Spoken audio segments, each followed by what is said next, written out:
नमस्कार विद्यार्थियों, मैं डॉक्टर मोनिका मिश्रा, सहायक आचार्य हिंदी, सम्राट पृथ्वीराज चौहान राजकीय महाविद्यालय अजमेर।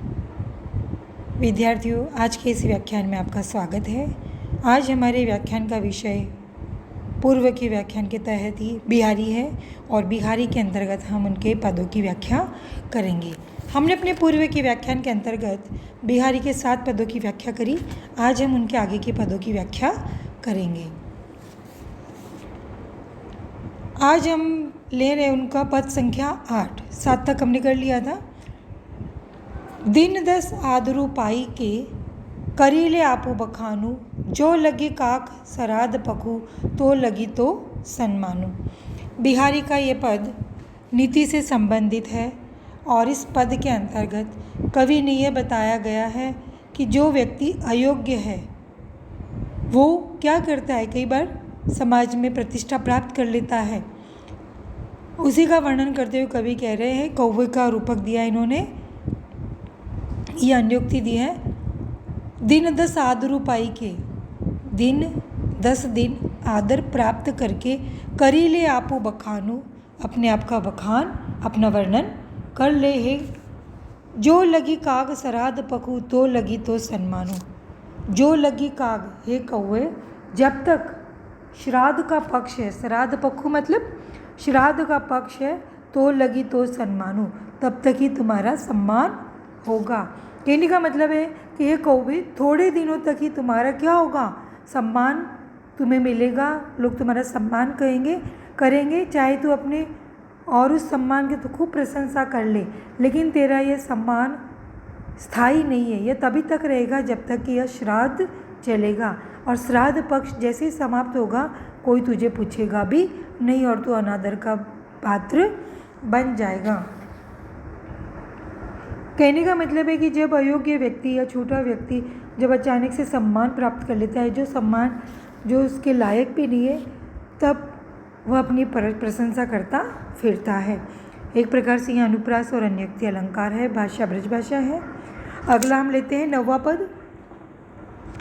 कब को टेरतु दीन रट, होत न श्याम सहाई, तुमहु लागी जगत गुरु, जग नायक जगबाई। नीति से संबंधित यहाँ पर है कि नीति भी है, साथ में भक्ति भी है। कवि बिहारी ये कहना चाह रहे हैं कि हे प्रभु, मैं कब से आपकी याचना कर रहा हूँ, लेकिन आप मेरी याचना को, मेरी विनती को सुनते ही नहीं हो। बल्कि मुझे तो ऐसे लगता है कि संसार के जो लोग हैं, जो झूठी प्रशंसा से द्रवित हो जाते हैं, और वैसे झूठे लोगों के जैसे आपको भी इस सांसारिक हवा लग गई है। एक प्रकार से यहाँ उपालंब और शिकायत की है, भक्ति भी है, दास्य भाव भी देखने को मिल रहा है। कब को टेरतू, कवि बिहारी कहते हैं कि हे प्रभु, मैं कब का, टेरना मतलब याचना कर रहा हूँ, अपनी पुकार सुना रहा हूँ। दीन रट, कारुणिक होकर मैं आपकी रटना भी कर रहा हूँ, आपके नाम को रट रहा हूँ। होत न श्याम सहाय, फिर भी हे कृष्ण, आप मेरे सहाय मतलब सहायक नहीं हो रहे, अनुकूल नहीं हो रहे हो। तुमहु लागी जगत गुरु, जग नायक जगबाई। हे जगत गुरु, हे संसार के स्वामी, तुम्हें लग गई है जग नायक। जग नायक मतलब संसार के जो और पैसे वाले लोग हैं, जग बाई, उनकी सांसारिक, बाई मतलब हवा, उनकी सांसारिक हवा तुम्हें लग गई है। कहने का मतलब है कि कब से मैं याचना कर रहा हूँ और आप मेरे अनुकूल नहीं हो रहे, मेरी याचना का निवारण नहीं कर रहे हो। इससे ऐसा प्रतीत होता है कि इस संसार के स्वामी और पूज्य आप पर भी संसार के सारे स्वार्थी लोगों की हवा लग गई है। संसार की हवा लगना मुहावरे का प्रयोग यहाँ पर किया गया है। अगला मुहावरा है माफ कीजिए, पद है 10वां। नीकी दे अनकानी, फीकी लगी गुहारी, तजो मानो तारन बिरदु, बारक बारनु बारी। यहाँ पर भी वही उपालंब दिया गया है। कवि कह रहा है कि हे प्रभु, नीकी दई अनाकानी, निकी मतलब अच्छी प्रकार से, दई मतलब देवता, अनाकानी मतलब आनाकानी, अस्वीकार। आपने अच्छी प्रकार से मुझे अस्वीकार कर दिया है, मेरी याचना को अस्वीकार कर दिया है। फीकी परी गुहारी, फलस्वरूप मेरी जो गुहार है, मेरी जो याचना है, विनती है, उसका प्रभाव वो फीका पड़ गया है। तज्यो त्याग दिया मानो आपने, तारण बिरदु, तारण मतलब उद्धार करने का, बिरदु मतलब यश। आपने अपने उद्धार करने की प्रवृत्ति, अपने यश को त्याग दिया है। कब त्याग दिया, कब से? बारक बारनू बारी तारी, बारक मतलब एक बार, बारनू मतलब हाथी। हाथी जो था ना, जिसके पैरों को जब नहा रहा था तो मगरमच्छ ने इसके पैर को अंदर की तरफ घसीट लिया था। पानी में मगरमच्छ हाथी से कहीं ज़्यादा शक्तिशाली होता है। ऐसे में जब हाथी ने ईश्वर को याद किया तो ईश्वर ने उसकी मदद की, नारायण ने और विष्णु ने उसकी मदद की। तब उसी कहानी की ओर इशारा करते हुए, संकेत करते हुए बिहारी कह रहे हैं कि हे प्रभु, आपने उस हाथी को एक बार उसका उद्धार किया, उसके बाद से अपने उद्धार करने की प्रवृत्ति का भी त्याग कर दिया है। इसी कारण आपने अच्छी से अनसुनी कर दी है। मैं बार बार पुकार रहा हूँ, लेकिन मेरी पुकार सब क्या हो रही है? बेअसर, बेकार हो रही है। यहाँ पौराणिक कथा का जिक्र या चर्चा की है। अनुप्रास और वक्रोक्ति रूपक अलंकार और उत्प्रेक्षा अलंकार देखने को मिलता है। अब हम चलते हैं 11वें पद की और। प्रकट भय द्विजराज कुल, सुबस बसे ब्रजाई, मेरो हरो कलेस सब केसव के जस सवर केसव राई। केशव लास्ट में जो है वो तो कृष्ण के लिए भी है और केशव कवि के पिता का भी नाम है। यहाँ पर अपनी भक्ति भावना को और अपनी पारिवारिक स्थिति को एक साथ प्रकट करते हुए कवि कह रहे प्रकट भय द्विजराज। जहाँ पर द्विजराज यानी दो जनों का, द्वि मतलब दो जनों का राज हो। कहने का दो जने कौन? ब्राह्मण और चंद्रमा, श्रेष्ठ ब्राह्मण और चंद्रमा। सुबह बसे ब्रज आई, सुबह तब से बसे ब्रज आई, जब से ब्रज में आए हो। और यहाँ पर प्रकट भय द्विजराज का मतलब है कि कृष्ण कौन से? चंद्रवंशी। कि जब से चंद्रवंशी कृष्ण ब्रज में आकर बसे मतलब बसेरा लिया है। मेरो हरो कलेश सब, मेरे सारे क्लेश, कष्ट और दुख को हर लो। केशव केशव राई, केशव केशव राय मतलब कि हे कृष्ण।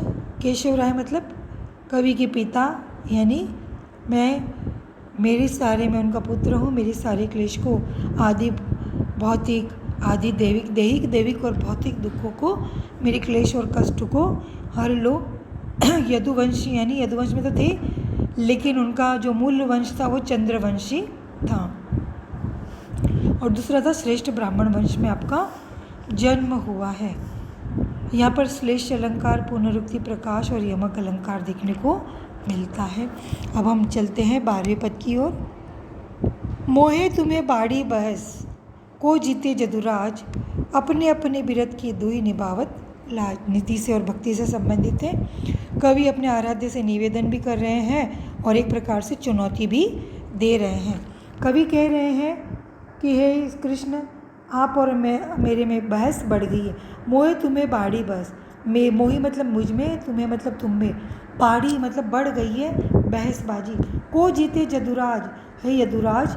अब देखते हैं कि इस बहस में कौन जीतता है। कौन सी बहस है उसका वर्णन करते हुए आगे कहते हैं अपने अपने विरध की, हम अपने अपने यश की, अपने अपने प्रवृत्ति की, दुहु निभावत लाज, दोनों ही लाज को निभाएंगे। कि कौन अपने अपने प्रवृत्ति को त्यागता है, यानी मेरी याचना करने की प्रवृत्ति है और तुम्हारी क्या करने की प्रवृत्ति है? उद्धार करने की प्रवृत्ति है। तो देखते हैं कि मैं बार बार याचना करने में मैं फीका पड़ रहा हूँ या तुम अपने उद्धार करने की प्रवृत्ति से, कर्म से बच रहे हो। इसमें कवि ने दास्य भाव की भक्ति वर्ण का वर्णन किया है, साथ में ईश्वर के प्रति चुनौती भी दी है, चेतावनी देते हुए अपने वीरत को बचाने की बात कही है। आगे हम 13वां पद लेते हैं। समय पलटे पलटे प्रकृति, को न तजे निज चाल, भी अकुरन करुणा करी यही कपुत कलिकाल। इस पद के अंदर कवि ने समय की परिवर्तनशीलता के साथ ईश्वर की व्यवहार बदलने की प्रवृत्ति पर भी प्रहार किया है। मतलब एक प्रकार से कटाक्ष या व्यंग किया है। समय पलटे, कवि कह रहा है कि समय पलटा है, पलटे प्रकृति। जब समय परिवर्तित होता है तो व्यक्ति की प्रवृत्ति प्रकृति भी पलट जाती है। कौन तजे निज चाल, ऐसा कौन है जो अपनी निज चाल, अपने कार्य को, अपने कर्म को, अपने व्यवहार को नहीं बदलेगा। भो अकुरण करुणा करो यही कपुत कलिका। वापिस कहते हैं, कवि बिहारी कहते हैं कि समय बदलता है तो प्रकृति में भी परिवर्तन आ जाता है। इस तरह समय के परिवर्तन होने पर ऐसा कौन होगा जो अपने स्वभाव को नहीं छोड़ता, वह अपनी आदत नहीं बदलता। इसी बात को उन्होंने कहा है कि हे ईश्वर, इस वर्तमान कलियुग में आप भी अपने करुणा वाले स्वभाव को छोड़कर क्या हो गए, निर्दयी हो गए। वो अकरुण करुणा करी, कि आपने भी करुणा करने के स्वभाव को छोड़कर अकरुण मतलब निर्दयी हो गए हो। यही कपुत कलिकाल, इस कलियुग काल के अंतर्गत कपुत, जो कपुत है, बुरा है, उस कलियुग में आपने भी अपना व्यवहार, अपनी करुणा को त्याग दिया है। अनुप्रास और अर्थांतरन्यास अलंकार का सुंदर प्रयोग देखने को मिलता है। हम अगला 14वां पद की ओर बढ़ते हैं।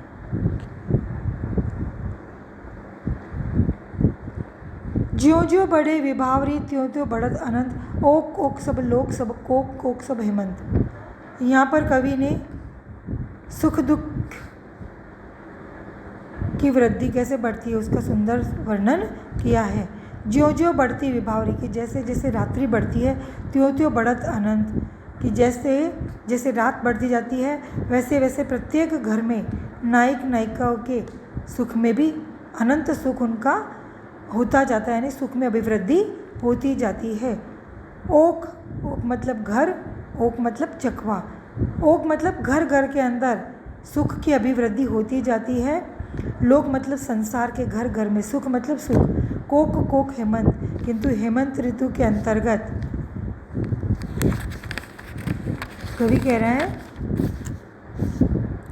किंतु हेमंत ऋतु में रातें बड़ी होती है। नायक नायिका को तो अपनी काम वासना, काम क्रीड़ा में लंबी रात के वजह से अधिक समय मिल जाता है और सुख की प्राप्ति भी अधिक होती है। किंतु चकवा नामक जो पक्षी है, जो रात्रि में अपने प्रिय से बिछड़ जाता है और दिन में मिलता है, तो जब हेमंत की रात्रि बड़ी और दिन छोटा होता है तो रात्रि, विरह की रात्रि उनके लिए निकालना बहुत मुश्किल होता है, क्योंकि लंबी रात है और विरह की रात है।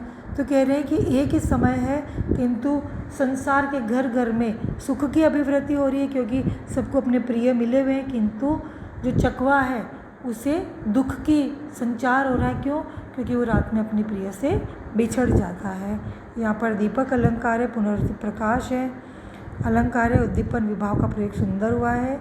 रात के बढ़ जाने से जो रति सुख है उसका सुंदर चित्रण है, और साथ में कोक का, चकवे का विरह दुख, ओक का मतलब चकवे के विरह दुख का भी वर्णन किया गया है। अब हम अगला पद ले लेते हैं, 15वां। बसे बुराई जासु तन ताही को सन्मानु, भली बात भलो भली कहीं छोड़ियत खोटे ग्रह जपू दानो। बसे बुराई जासु तन, कवि बिहारी कह रहे हैं कि जिसके तन में, शरीर में बसे बुराई, बुराई बसी हुई रहती है, मतलब वो बुरी आदतों वाला, बुरा व्यक्ति है, बुरे स्वभाव वाला है, ताही को सन्मानु, इस संसार में उसका सम्मान होता है। क्योंकि बुराई व्यक्ति है, बुरा व्यक्ति है, उसे सब लोग डरते हैं और उसका सम्मान भी करते हैं। भलो भली कहीं छोड़ी, और जो भला व्यक्ति है उसे तो भला है समझदार कह के छोड़ देते हैं। खोटे ग्रह जपु दानु, वैसे ही जैसे हमारे ऊपर खोटा ग्रह आ जाता है या बुरे ग्रह का प्रभाव आता है तो हम क्या करते हैं, जप और दान करवाते हैं, पूजा पाठ आराधना करवाते हैं, क्योंकि डरते हैं कि उसका बुरा प्रभाव हमारे जीवन पर न पड़े। और जो भला है उसका प्रभाव हमारे जीवन पर पड़ता है, पर हम तो उनका सम्मान नहीं करते। एक सांसारिक प्रवृत्ति की ओर उन्होंने इंगित किया है। अब हम 16 पद की ओर चलते हैं। अति अगाधु अति ओथरो नदी कूप सरुबाई, सो ताको सागर जहाँ जाकी प्यास बुझाई। नीति से संबंधित बहुत सुंदर पद है कि जिसका मन जिसमें रम जाता है वही उसके लिए क्या है, सागर के समान सर्वव्यापक और शक्तिशाली है। कवि कहता है कि अति अगाधु बहुत ही गहरा, अति ओथरो बहुत ही उथला, नदी कूप सरुबाई नदी कुआं सरु मतलब सागर और बाई मतलब बावड़ी। सर मतलब तालाब भी हो सकता है, बाई मतलब बावड़ी। चाहे कितना गहरा हो, कितना उथला हो, चाहे नदी हो, कुआं हो, तालाब हो या बावड़ी। सो ताको सागर जहाँ, वही उसका सागर है। जाके प्यास बुझाए, जिसकी प्यास, जो नदी, कुआं, तालाब और बावड़ी, वो चाहे छोटा सा हो चाहे बड़ा गहरा हो, उस व्यक्ति के लिए तो वो सागर है जिसने उसकी प्यास को बुझाया है। सागर जितना बड़ा लेकिन प्यास नहीं बुझाई तो सागर का क्या काम। और एक जरा सा छोटी सी बावड़ी है और उसने किसी व्यक्ति की प्यास को बुझाई तो वो बावड़ी उसके लिए क्या बन गई है, सागर बन गई है। यहाँ पर अनुप्रास और पुनरुक्ति प्रकाश का सुंदर चित्रण हुआ। साथ में उदाहरण अलंकार भी देखने को मिलता है। ब्रज भाषा है। विद्यार्थियों, आज हम इतने ही पदों की व्याख्या करेंगे। धन्यवाद विद्यार्थी। अगले व्याख्यान में हम आगे के पदों की व्याख्या करेंगे।